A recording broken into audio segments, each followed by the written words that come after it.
Hello everyone, welcome you all at Lokesh sir unlimited study zone. आज start कर रहे हैं थर्मोडायनेमिक्स। कल हमने देखा था समतापी प्रक्रम में किया गया कार्य। आज देखेंगे अगला कार्य जो है वो है रुद्धोष प्रक्रम में किया गया कार्य। पहले डाउट लेते हैं। कुछ बच्चों ने डाउट पूछे हैं कि सर लॉग वाला सीन क्या है, लॉग वाला सीन बता दीजिए। तो देखिए, मैं आपको लॉग वाला सीन बता देता हूँ। ये है कि जब आप डिफरेंशिएशन करते हैं बच्चों, तो log x का जो डिफरेंशिएशन यानी कि अवकलन आता है वो 1/x होता है। log x का डेरिवेटिव अवकलन जो होता है वो होता है 1/x।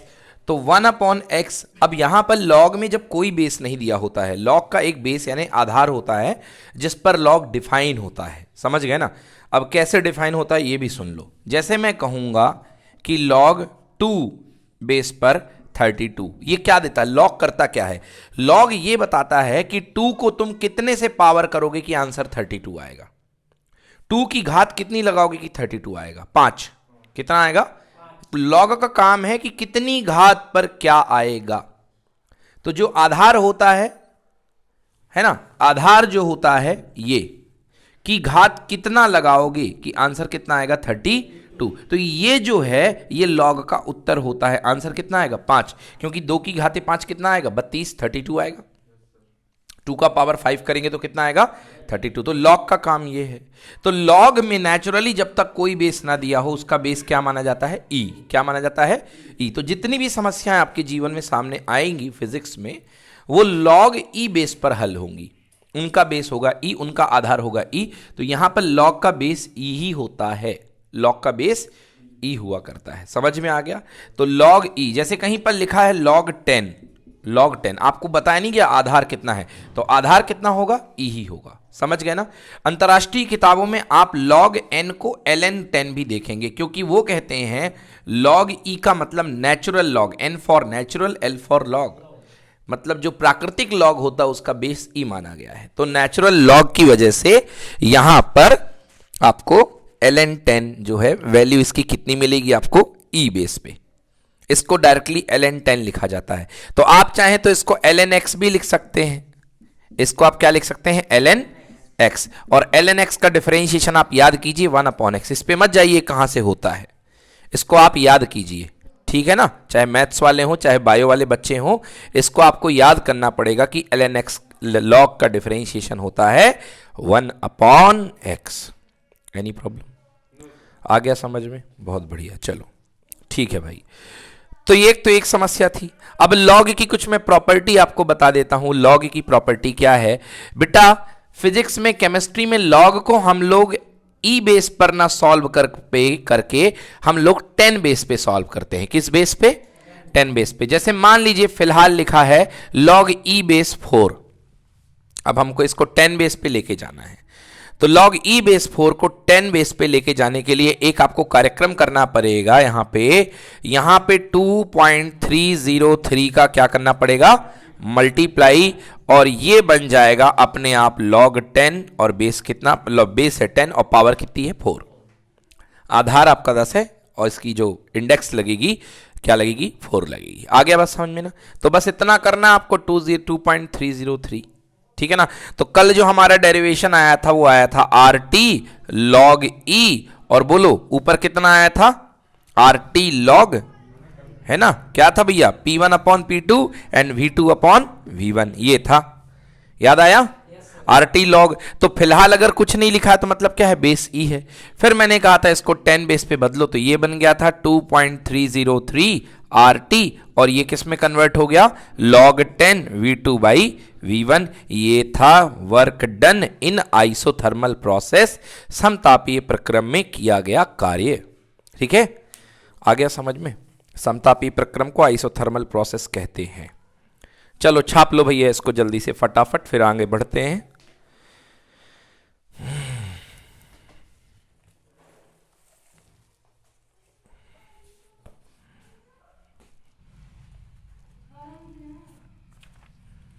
चलिए, नोट्स भेज दिए हैं मैंने, ग्रुप में डाल दिए हैं नोट्स। तो नोट्स से देख करके नोट्स बनाएं अपने, क्योंकि उसमें सवाल वगैरह सिस्टमेटिक आपको मिल जाएंगे।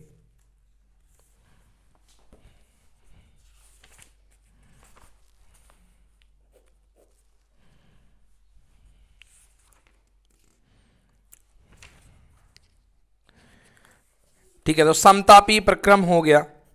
समतापीय प्रक्रम जिसमें ताप कांस्टेंट रहता है, आप लोग को बताया गया था कि जिसमें ताप कांस्टेंट रहता है उसे बोलते हैं समतापीय प्रक्रम। ठीक है ना।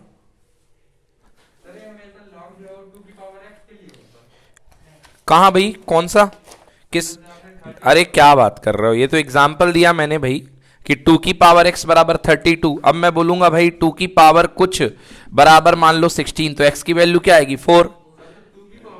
नहीं नहीं, सबकी होता है, 3 की पावर में सब में होता है ना। बेस तो कुछ भी हो सकता है, तो ये क्या बनता है, ये बेस बनता है। क्या बनता है, ये बेस बनता है, समझ गए ना।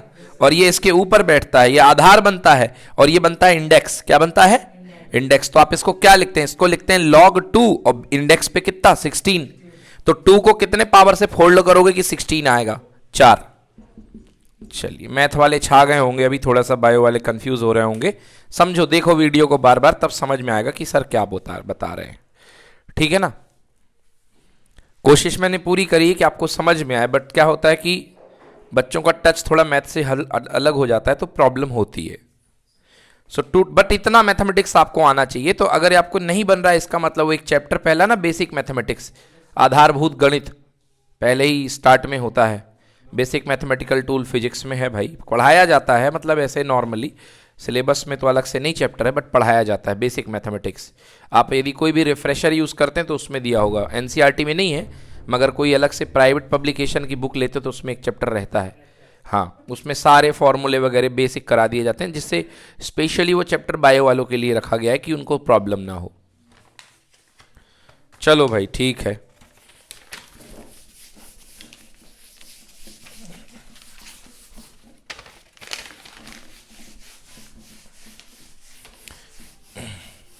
चलिए, तो देखिए भाई, एक बार फिर से थोड़ा सा रिवाइज करा दें, क्योंकि आगे आने वाली चीजें थोड़ी सी डिफिकल्ट होने वाली हैं। तो भैया, हमने पहले आपको बताया समतापीय प्रक्रम। समतापीय नाम से ही स्पष्ट है, समान ताप वाला प्रक्रम, जिसमें टेम्परेचर रहेगा कांस्टेंट अर्थात नियतांक, और टेम्परेचर कांस्टेंट होने पर इसका जो अवस्था समीकरण बनता है, समतापीय प्रक्रम का जो अवस्था समीकरण बनता है, वो बनता है P inversely proportional to V, जिसको हम लोग कहते हैं बॉयल का नियम, P inversely proportional to V। तो P is equals to constant K upon V, मतलब P इंटू V बराबर क्या, K, यानी नियतांक। P इंटू V बराबर K यानी कि नियतांक। ठीक है, तो ये है अवस्था समीकरण। और इस तरीके से कोई भी समस्या अगर आपके पास आती है प्रेशर और वॉल्यूम की, मतलब दाब और आयतन की, उसको इसी सूत्र से करना पड़ेगा अगर वो समतापीय प्रक्रम के दौरान चेंजेस हो रहे हैं। समतापीय प्रक्रम के दौरान चेंजेस हो रहे हैं। देखो भैया, कल किसी ने सवाल करा था कि सर जब तापमान ही कांस्टेंट है, तो तापमान ही कांस्टेंट है, तो गैस कैसे संपीड़ित प्रसारित होगी। भैया देखिए, जिस बच्चे ने ये सवाल किया, ये बहुत अच्छा सवाल था, क्योंकि अब देखियो भैया, मैंने क्या कहा है, तापमान कांस्टेंट है, तो ऊष्मागतिकी का नियम कहता है, मैंने चैम्बर में नीचे आग लगाई थी, याद आया, आग लगाने से इसको क्या मिलेगी बेटा, ऊष्मा। क्या मिलेगी, ऊष्मा मिल रही है, मतलब डेल्टा क्यू होगा धनात्मक। डेल्टा क्यू होगा धनात्मक। गर्मी मिलना मतलब डेल्टा क्यू धनात्मक, है ना, ऊर्जा मिल रही है इसको। तो डेल्टा क्यू दो रूप में व्यक्त होती है बेटा, delta U plus delta W. बहुत वर्क किया इस पे हम लोगों ने, कि दी गई ऊष्मा दो रूपों में परिणित होती है, दो रूपों में बदलती है, एक निकाय की आंतरिक ऊर्जा बढ़ाने में और दूसरा निकाय द्वारा कार्य करने में। समझ में आया, निकाय की आंतरिक ऊर्जा बढ़ाने में, निकाय द्वारा कार्य करने में। तो देखो भैया, निकाय की आंतरिक ऊर्जा किस पर डिपेंड करती है, तापमान पर। तो delta U proportional to delta T, ये मैंने पढ़ाया आप लोग को कि निकाय की आंतरिक ऊर्जा सीधे सीधे किस पर डिपेंड करती है, तापमान पर। तो अगर तापमान में परिवर्तन 0 है, तो आंतरिक ऊर्जा में परिवर्तन कितना होगा, मतलब जो आंतरिक ऊर्जा थी वही की वही बनी रहेगी, मतलब ये कुछ चेंज नहीं होगा, बट कार्य तो होगा भैया। बोलो हाँ या ना, मतलब पूरी की पूरी दी गई ऊष्मा काय में जाती है, यस। तो तापमान ना बढ़े तो ये किसने कह दिया कि कार्य नहीं होगा। भाई ना बढ़े ना तापमान, कार्य तो होगा, प्रसार तो होगा, संपीड़न तो होगा, समझ गए ना। तो समतापीय प्रक्रम में कार्य तो होगा, है ना, प्रसार तो होगा। अब एग्जाम्पल की यदि बात की जाए, तो मैंने पिछले चैप्टर में आपको पढ़ाया था कि 0 डिग्री सेंटीग्रेड का पानी, उल्टा बोल गया, बर्फ, 0 डिग्री सेंटीग्रेड का बर्फ 0 डिग्री सेंटीग्रेड के पानी में बदलता है। ये देखो, तो 0 डिग्री सेंटीग्रेड का जो आइस यानी बर्फ हो, ठंडा ठंडा कूल कूल, ये बदलता है 0 डिग्री सेंटीग्रेड के पानी में, दैट इज कॉल्ड वाटर। हाँ जी। अब देखिए, क्या तापमान में परिवर्तन हुआ? नहीं हुआ, मतलब तापमान में परिवर्तन कितना है? 0। तो कैसा प्रक्रम है ये? समतापीय प्रक्रम है। कैसा प्रक्रम है? समतापीय प्रक्रम है। मगर इसके बाद भी यहां पर कार्य हो रहा है। क्यों हो रहा है? देखिए, क्योंकि ऊष्मा जा रही है। यहां पर कौन सी ऊष्मा इन्वॉल्व है? मैंने आपको बताई थी गुप्त ऊष्मा। कितनी ऊष्मा? गुप्त ऊष्मा यहां पे इन्वॉल्व है, जिसका फॉर्मूला होता है Q बराबर m/L। इसी गुप्त ऊष्मा ने इसको गलन में बदला है, इस पानी को गलाया है, बर्फ को गलाया है, इसी गुप्त ऊष्मा की वजह से। बट गुप्त ऊष्मा जब इन्वॉल्व होती है तो तापमान बढ़ने नहीं देती, इसलिए उसका नाम ही है गुप्त ऊष्मा, लेटेंट हीट। समझ में आया? हाँ। अब होगा क्या? सर इसमें हमें प्रसार समझ में नहीं आ रहा है। अरे क्यों नहीं समझ में आ रहा है भैया? सबको पता है कि आइस यानी ठोस, ठोस के अणु कैसे होते हैं? बहुत पास पास। और जब ये लिक्विड बनेगा तो इसके अणु क्या हो जाएंगे? थोड़े दूर दूर। आया समझ में? मतलब प्रसार हुआ कि नहीं हुआ? हुआ ना? यस। तो ये प्रसार किसने करवाया? इस गुप्त ऊष्मा ने करवाया। तो ऊष्मा का ये रूप जो है ये प्रसार के रूप में इस्तेमाल हो रहा है। समझ गए ना? अभी आप गुप्त ऊष्मा देंगे तो यहां पर डेल्टा क्यू क्या होगा? पॉजिटिव। क्या होगा? पॉजिटिव। तो क्योंकि ये है गलन। क्या है ये? गलन। गलना मतलब बर्फ का पानी में बदलना, ठीक है ना? और अगर आप वापस आएंगे, पानी से वापस आएंगे, मतलब पानी की ऊष्मा आप खींच लेंगे। फ्रिज क्या करता है? फ्रिज ठंडक नहीं देता है। फ्रिज जो होता है सब्जियों की ऊष्मा खींच लेता है। हमें ठंड क्यों लगती है? क्योंकि वातावरण हमारी ऊष्मा खींच लेता है। समझ गए ना? कोई ठंडक नहीं देता है। समझ गए ना? हाँ। तो या तो गर्मी इन होती है या गर्मी आउट होती है। ठंडक इन और ठंडक आउट नहीं होती है ना? यस। तो ऊष्मा का मिलना मतलब गर्मी और ऊष्मा का निकलना मतलब ठंडक। तो ये जो यहां पर ये कहलाएगा फ्रीजन, फ्रीजिंग। क्या कहलाएगा? पानी से बर्फ का बदलना क्या कहलाएगा? फ्रीजिंग। समझ गए ना? फ्रीजिंग होना, शीतलन, है ना? इसको बोलेंगे शीतलन बोलेंगे, या ना इस कुछ ऐसा बोलेंगे। तो बर्फ से पानी। तो यहां से यहां जाओगे तो डेल्टा क्यू धनात्मक है, अगर पीछे आओगे तो डेल्टा क्यू क्या होगा? ऋणात्मक। समझ में आया? आप ऊष्मा ग्रहण करो मतलब आपके लिए डेल्टा क्यू धनात्मक है, अगर आप ऊष्मा छोड़ते जाओ तो आपके लिए डेल्टा क्यू ऋणात्मक है। समझ में आया ना? ठंड लग रही है? क्यों भाई साहब, स्वेटर पहन के नहीं आए हो? अच्छा पहने हो, अंदर पहने हो, है ना? तो फिर भी कांपे जा रहे हो क्योंकि ऊष्मा ऋणात्मक है। क्या है? ऊष्मा ऋणात्मक है, डेल्टा क्यू नेगेटिव है। ठीक है, चलिए तो ये हो गया भैया। ठीक है, आ गया समझ में ना?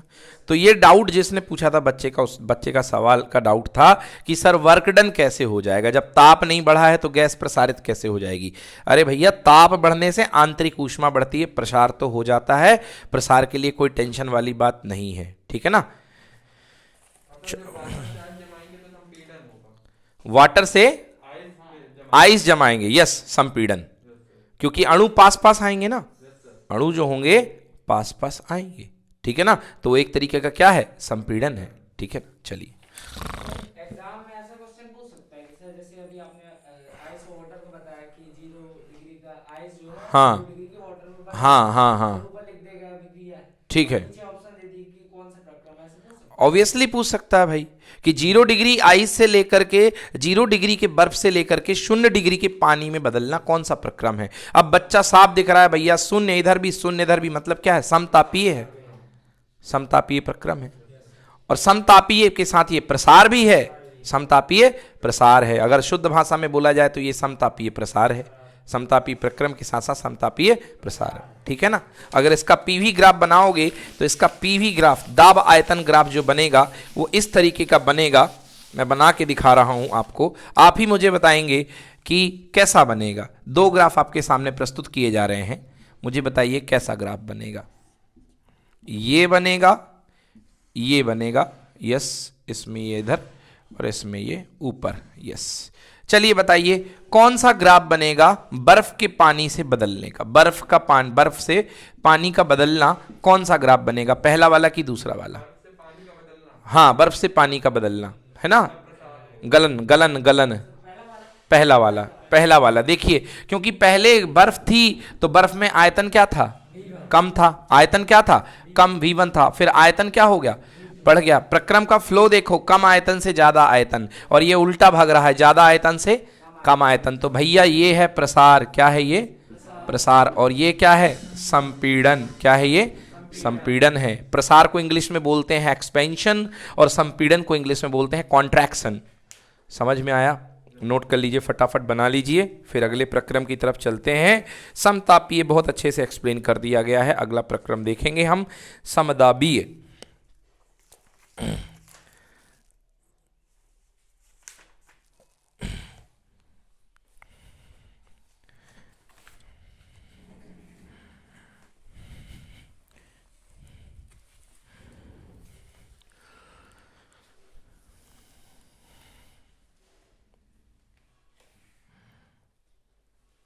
डन। चलिए, समदाबीय प्रक्रम क्या है भाई, नाम से स्पष्ट है कि ऐसा प्रक्रम जिसमें दाब क्या रहेगा, समान रहेगा। ऐसा प्रक्रम जिसमें पूरी प्रक्रिया के दौरान दाब जो होता है, तंत्र का दाब, निकाय का दाब जो होता है, समान रहता है। ऐसे प्रक्रम को हम बोलते हैं समदाबीय प्रक्रम, ठीक है ना। ऐसे प्रक्रम को हम बोलेंगे समदाबीय प्रक्रम, जिसमें निकाय का दाब जो होता है वो हमेशा समान रहता है। चलिए देखिए, तो समदाबीय प्रक्रम ये कहलाता है जिसमें दाब समान बना रहता है। अब देखते हैं, इसको सॉल्व करते हैं, ये कैसे काम करता है समदाबीय प्रक्रम। तो जब दाब समान बना रहेगा तो दाब समान के लिए अवस्था समीकरण आप पढ़ के आए हैं कि जब दाब समान बना रहता है, मतलब P यदि नियत रहे, तो P नियत रहे तो गैस क्या फॉलो करती हैं, कौन सा नियम फॉलो करती हैं, चार्ल्स का नियम। बिल्कुल सही, चार्ल्स का नियम होता है V प्रोपोर्शनल टू T, बिल्कुल सही। तो अगर दाब समान रहता है तो गैसें चार्ल्स का नियम फॉलो करती हैं V प्रोपोर्शनल टू T, और ये कहलाता है V1 अपॉन T1, है ना। इसको थोड़ा और अच्छे से लिख लो, आपके लिए लीजिए, इसके लिए V इक्वल टू कितना हो गया, KT, V equal to KT, मतलब V upon T equals to कितना, K, मतलब V1 upon T1 equal to V2 upon T2, या ये कह लो V1 upon V2 is equal to T1 upon T2। समझ गए ना। तो एक आइडिया लगाओ, एक आदत डालो, कभी भी सामने प्रोपोर्शनल है तो ऊपर 1 तो ऊपर 1, और नीचे 2 तो सामने वाला भी 2। समझ गए ना, V1 T1 V2 T2, ऐसा एक आइडिया लग गया, है ना। तो ये कहलाता है चार्ल्स का नियम, है ना। अब ये कहलाता कौन सा प्रक्रम है, समदाबीय प्रक्रम है, समदाबीय प्रक्रम। तो समदाबीय प्रक्रम में किया गया कार्य बेहद सिंपल है। कल मैंने बताया था किया गया कार्य क्या होता है, W is equal to P, है ना, P dV, integration P dV। अब समदाबीय प्रक्रम है, प्रेशर तो नियत है, प्रेशर क्या है, नियत, तो प्रेशर नियतांक है तो कहां आ जाएगा, बाहर, कहां आ जाएगा, बाहर। dV V1 से लेके कितना, V2, और यहां पर क्या आएगा, dV, क्या आएगा, dV। अब बच्चों देखो, याद रखो, dx का इंटीग्रेशन होता है x, कितना होता है dx का इंटीग्रेशन, x, इसको याद रख लो, इंटीग्रेशन अगर नहीं बनता है तो याद रख लो। तो यहां पर dV का इंटीग्रेशन क्या होगा, v, और लिमिट लगेगी V1 से लेके V2, तो ये आंसर आ गया P, इधर आएगा V2 माइनस V1। तो ये है समदाबीय प्रक्रम में किया गया कार्य। नोट कर लो, P V2 माइनस V1, बेहद आसान होता है ये, ज़्यादा इसमें कोई दिमाग नहीं लगाना है। ये समदाबीय प्रक्रम में किया गया कार्य, P V2 माइनस V1, समदाबीय प्रक्रम में किया गया कार्य।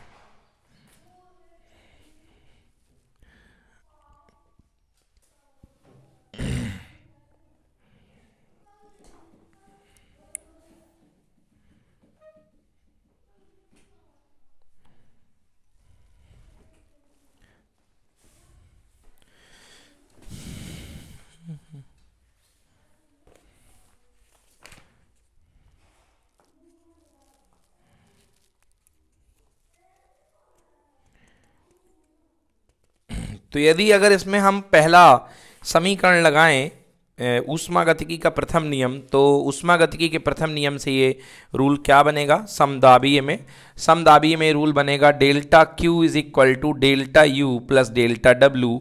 तो ये बन जाएगा डेल्टा यू आंतरिक ऊष्मा में परिवर्तन प्लस डब्लू की जगह कितना PV2 माइनस V1। नोट कर लीजिए। तो ये समदाबीय में ऊष्मागतिकी का प्रथम नियम फिट करोगे तो कुछ ये आपके सामने आएगा, है ना।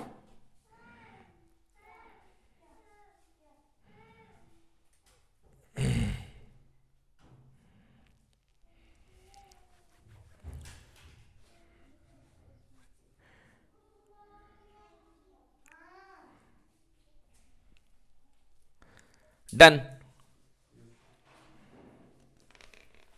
अब इसके बाद बात करते हैं सम आयतनी प्रक्रम में किया गया कार्य। लिखिए, सम आयतनी प्रक्रम में किया गया कार्य। अगर आयतन कांस्टेंट है, आयतन समान है, तो आयतन समान होने की स्थिति में जो कार्य किया जाएगा वो कितना होगा, समान आयतन की स्थिति में किया गया कार्य। अगर आयतन समान है तो डेल्टा V बराबर कितना, 0। आयतन में परिवर्तन कितना होगा, 0, क्योंकि आयतन ही समान है।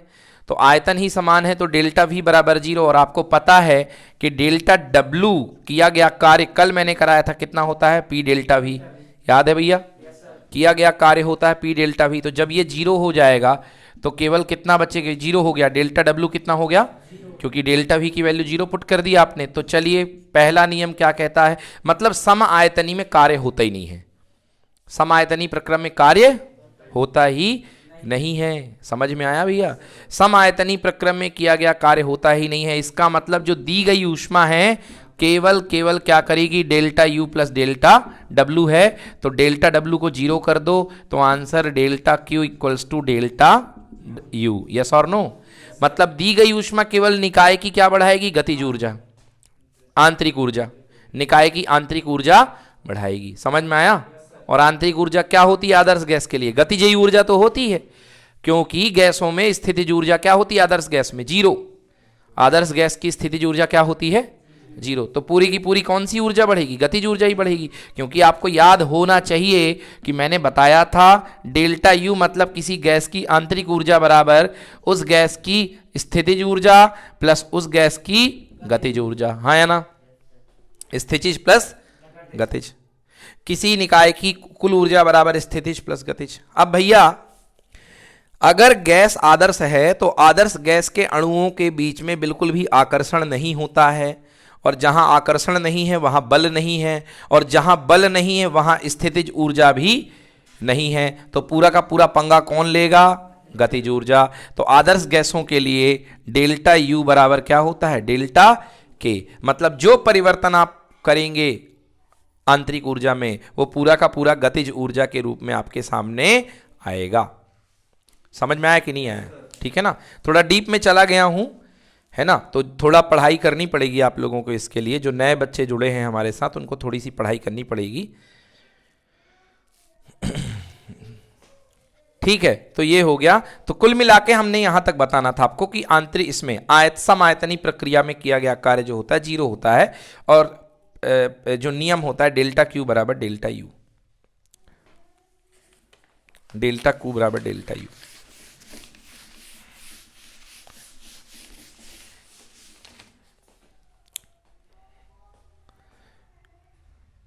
चलो, तो delta U is equals to delta Q कब, जब आयतन नियत हो, जब आयतन नियत हो। लियो भैया एक बहुत बढ़िया चीज आ रही है आपके सामने, डेल्टा Q बराबर डेल्टा U। मतलब जिस समय आयतन नियत है तो पूरी की पूरी दी गई ऊष्मा आंतरिक ऊर्जा बन जाएगी, पूरी की पूरी दी गई ऊष्मा आंतरिक ऊर्जा बन जाएगी। ये बहुत बढ़िया एक एग्जांपल याद आया। ये सिचुएशन ऐसी है कि आपके दोनों हाथ रस्सी से पीछे बांध दिए जाएं और सामने वाला आपको गाली दे रहा हो। आपके हाथ रस्सी से बांध दिए गए हैं, इसका मतलब आप कार्य नहीं कर सकते, अपने हाथ फैला नहीं सकते हो, मतलब आयतन नहीं बदल सकते हो। तो प्रोसेस कैसी हो गई, सम आयतनी। कैसी हो गई, अब बंधे हुए हो और पीटना चाह रहे हो मगर नहीं पीट पाओगे क्योंकि हाथ रस्सी से पूरे बंधे हुए हैं, जकड़े हुए हैं। जैसे हनुमान जी को बांध लिया गया था, है ना, वैसे ही जकड़े हुए हैं हो, आप भी बंधे हुए हो। तो आप कुछ आयतन आपका बढ़ नहीं सकता है, नहीं बढ़ सकता ना, तो कार्य नहीं कर सकते हो, तो फिर क्या होगा, गाली से गाली खा के क्या होगा, गर्म ही हो सकते हो, गुस्सा आएगा। तो ये गर्म हो रहा है, गर्म जितना होना हो जाए भाई, गर्म हो जाए। मतलब आंतरिक ऊर्जा जो ऊष्मा है पूरी की पूरी आंतरिक ऊर्जा के रूप में ही कन्वर्ट हो जाएगी। समझ में आया ना। अब ऊष्मा का फॉर्मूला मैं आपको निखा चुका हूं। ऊष्मा का फॉर्मूला होता है म्यू सी डेल्टा टी, हाँ या ना, म्यू सी डेल्टा टी। हाँ बता रहे हैं भाई, सीवी का रोल क्या है। सीवी क्यों आएगा, सीवी इसलिए आएगा क्योंकि आयतन क्या है, नियत है। आयतन क्या है, नियत है, इसलिए यहां पे क्या आएगा, म्यू सीवी डेल्टा टी। आया समझ में ना, म्यू सीवी डेल्टा टी। मतलब आंतरिक ऊर्जा का जो बदलाव का फॉर्मूला होता है वो क्या बनेगा, म्यू सीवी डेल्टा टी। मतलब अगर आपको आंतरिक ऊर्जा किसी सिस्टम की निकालनी है कि कितनी उसकी आंतरिक ऊर्जा होगी, तो बताओ कहां पर निकालनी पड़ेगी, नियत आयतन पे, नियत आयतन पर। समझ में आया, नियत आयतन पर, नियत दाब पर, नियत दाब पर। समझ गए ना, वो नियत आयतन पर है और नियत दाब पर होता है सीपी। तो सीवी जो होता है वो है नियत आयतन पर गैस की विशिष्ट ऊष्मा, है ना। म्यू मतलब number of mole, mu mole gas की विशिष्ट ऊष्मा है ये। म्यू मतलब नंबर ऑफ मोल, मोल की संख्या, mu CV delta T. Delta T मतलब तापमान में परिवर्तन। इसको डेल्टा थीटा भी बोलता हूं मैं, हाँ तो डेल्टा थीटा लिख लो, डेल्टा टी लिख लो। कभी डेल्टा टी बोल दिए, कभी डेल्टा थीटा बोल दिए, दोनों का मीनिंग वही है।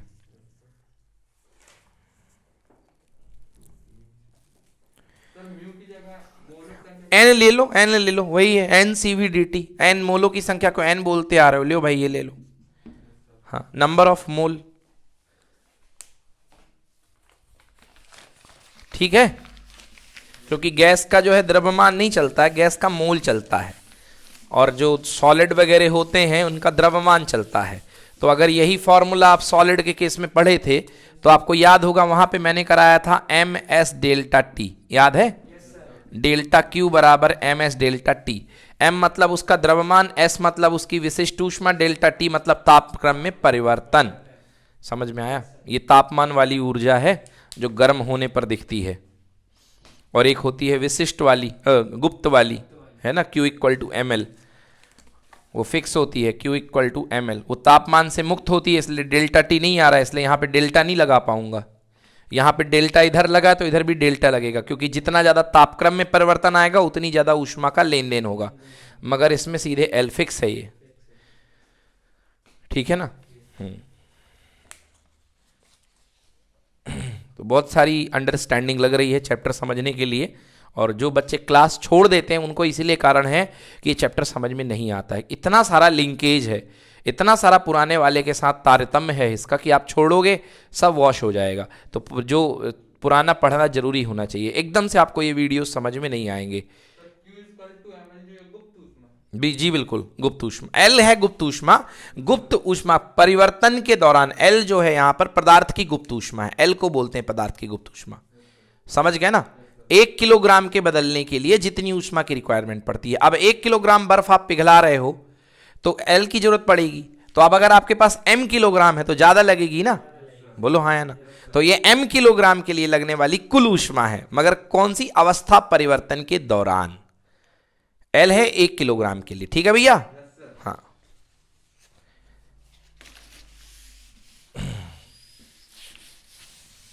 चलो ठीक है, ये हो गया। चलो अगला सवाल लिखो फिर। हाँ, अगला सवाल नहीं, अगला कंसेप्ट लिखो। कंसेप्ट ये है कि ऊष्मागतिकी का प्रथम नियम, फ्लॉट। फ्लॉट क्यों बोला सर ने, फर्स्ट लॉ ऑफ थर्मोडायनेमिक्स। ऊष्मागतिकी का प्रथम नियम कहता है delta Q equal to delta U plus delta W.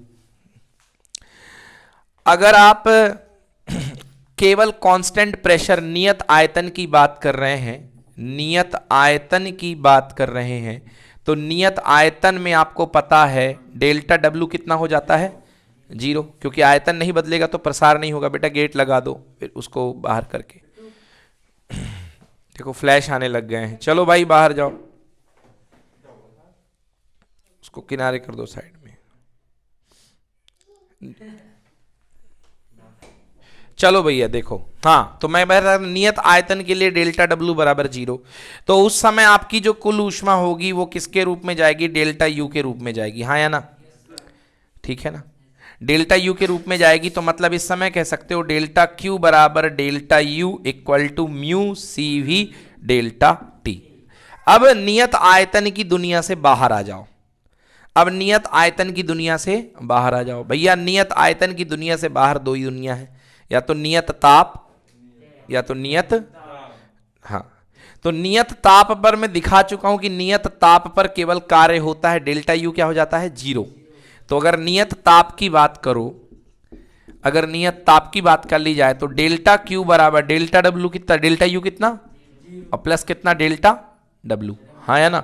तो मतलब कुल किया गया कार्य, मतलब तापमान कांस्टेंट है, गुस्सा नहीं बढ़ेगा, मतलब गर्मी नहीं बढ़ेगी, सीधे वर्क होगा।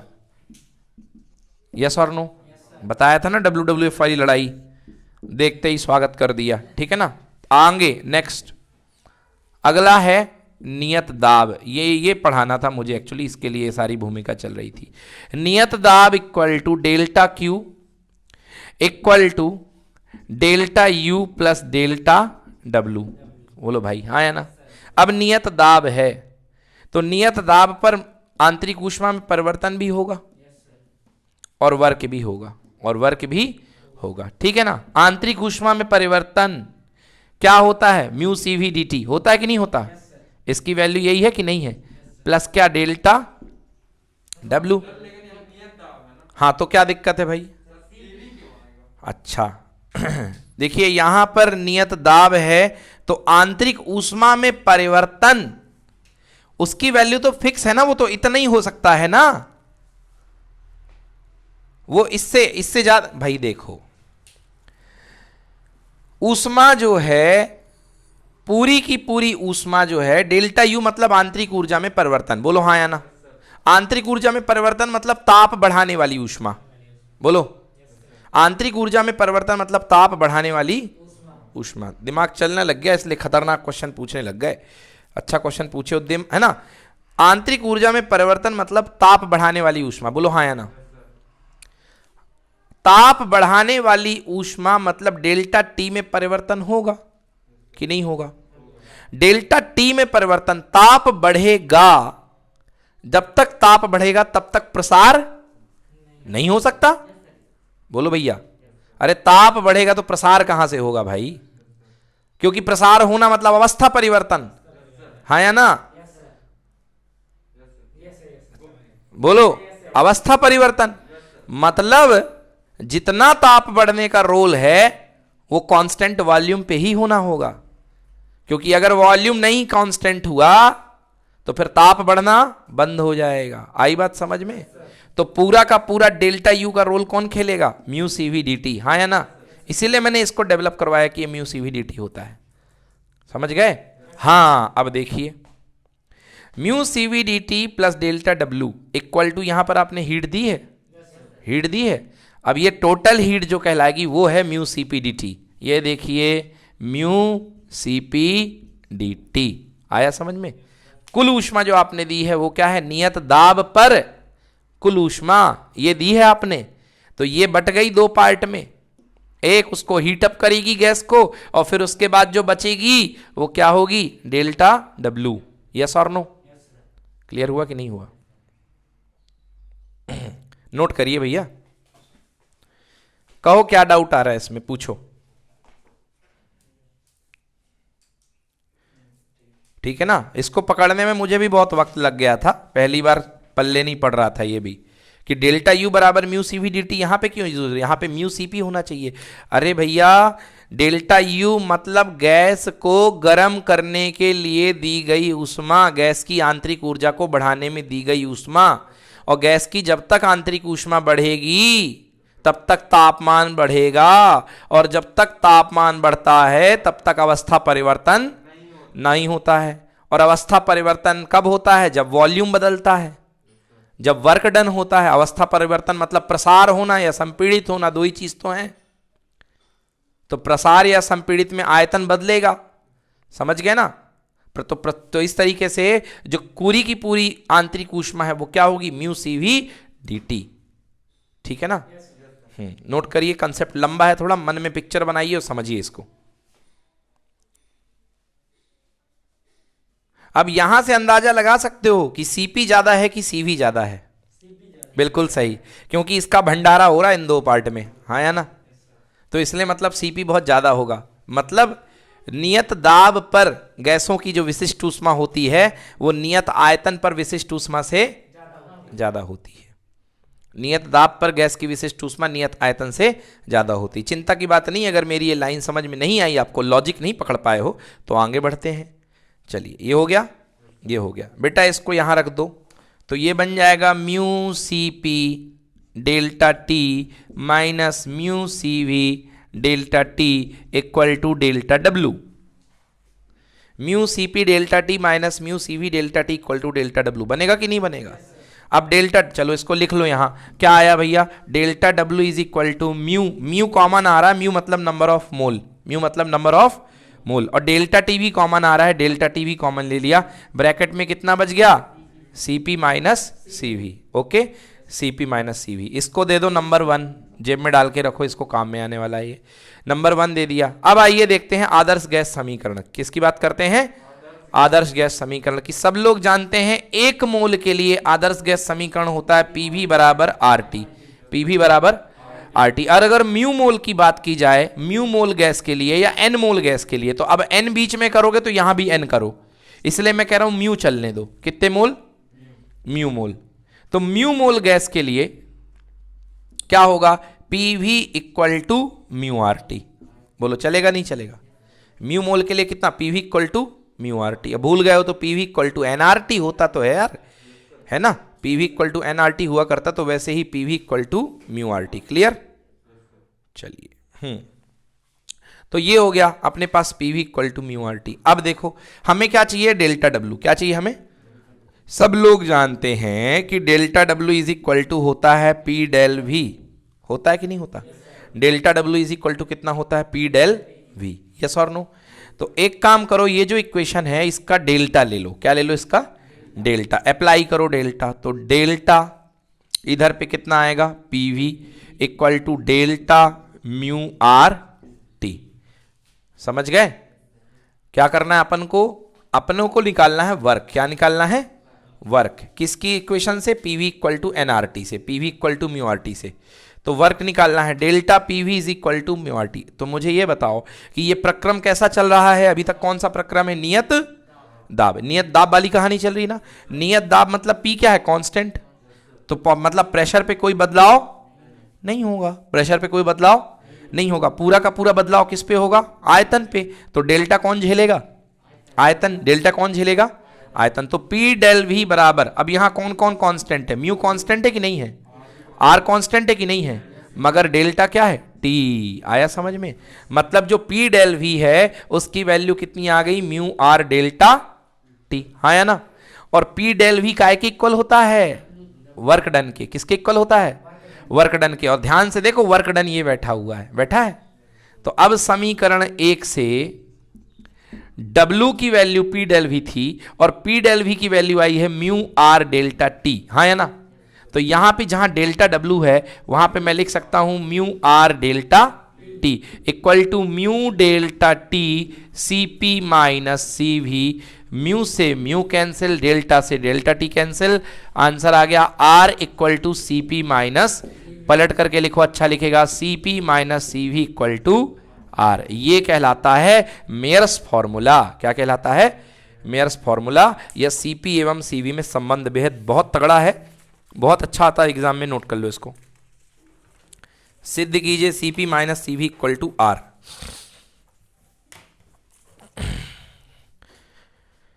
तो इसका कोई, बस इसका रोल था, ये तो मैंने बीच में इन्वॉल्व कर दिया ऐसे ही। ये मैंने ये वाला जो पार्ट है ना नियत ताप वाला, इसको तो मैंने ऐसे ही जबरदस्ती में इन्वॉल्व कर दिया आपके ज्ञान विज्ञान के लिए। इसका कोई रोल नहीं है, तो मैं इसको हटा देता हूं, है ना। इसका ज्ञान तो हो गया कि लिखना है, इसका ज्ञान तो हो गया, पहले ही करवा चुका हूं। चलो ठीक है, ले लो इसको।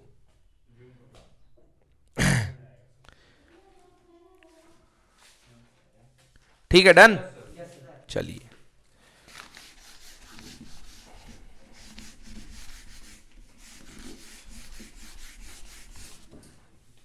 चलिए नोट कर लीजिए इसको। तो Cp minus CV equal to R। तो सबसे पहले क्या निकालना पड़ेगा, delta U mu CV dt। फिर उसके बाद नियत दाब पर लगाना पड़ेगा थर्मोडायनेमिक्स का लॉ, ऊष्मागतिकी का, delta U plus delta W। अब डेल्टा Q बन जाएगा म्यू Cp dt। यही लाइन है सबसे खतरनाक, देखो यही रही लाइन। अगर ये पकड़ में आ गया तो सब कुछ सही है। हाँ बोलो। अभी फिर से सोचो, इसी पर सवाल किया था, क्यों नहीं होगा। डेल्टा यू मतलब आंतरिक ऊष्मा में परिवर्तन, बोलो हाँ। फिर से देखो, बार बार इसी लाइन में प्रॉब्लम हो रही है सबको। डेल्टा यू का मतलब होता है आंतरिक ऊष्मा में परिवर्तन, होता है कि नहीं होता है। आंतरिक ऊष्मा में परिवर्तन ताप पर निर्भर करता है कि नहीं करता है, करता है ना। ताप पर निर्भर करता है, मतलब ताप में चेंज होगा वही आंतरिक ऊष्मा बनेगी, वही बनेगी। अब ताप में जब चेंज होना बंद हो जाता है तो फिर किसके ऊपर बारी जाती है, आयतन की। और आंतरिक ऊष्मा आयतन परिवर्तन पर निर्भर करती ही नहीं है, वो किस पे निर्भर करती है, ताप में। यस और नो, ठीक है ना। मतलब आयतन परिवर्तन होने नहीं देना, होने नहीं देना, समझ में आया ना। हाँ, तो जब तक आयतन परिवर्तन नहीं होने देना, मतलब वर्क डन बराबर कितना, 0। वर्क डन बराबर 0। तो वर्क डन को 0 करके जो ऊष्मा निकलेगी डेल्टा यू वही तो होगी। वर्क डन 0 कब होगा, जब आयतन में क्या होगा, कांस्टेंट होगा। आयतन क्या होगा, कांस्टेंट। तो आयतन कांस्टेंट पे सीवी को ही लेंगे ना। और इतने के बाद भी यदि समझ में नहीं आ रहा तो रट लो भैया कि डेल्टा यू बराबर होता है म्यू सीवी डेल्टा टी। समझ में आया। क्योंकि सीधी सीधी बात है, तापमान पर निर्भर करती है, और तापमान तब तक बदलता है जब तक आयतन नहीं बदलता। समझ में आया ना, ठीक है। मतलब आंतरिक ऊर्जा, सीधी सीधी बात यह है, क्योंकि इसके बाद लग जाता अवस्था परिवर्तन।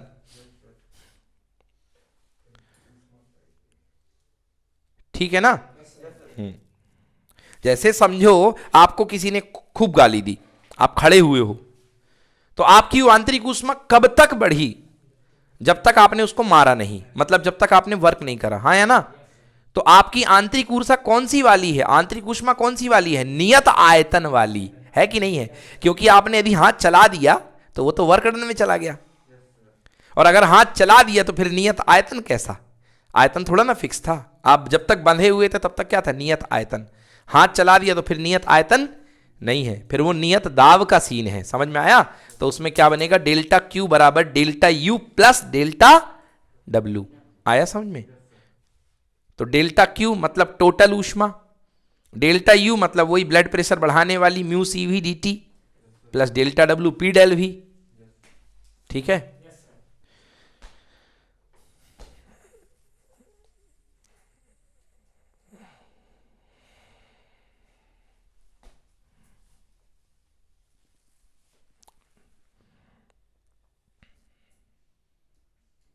डन, नोट कर लीजिए।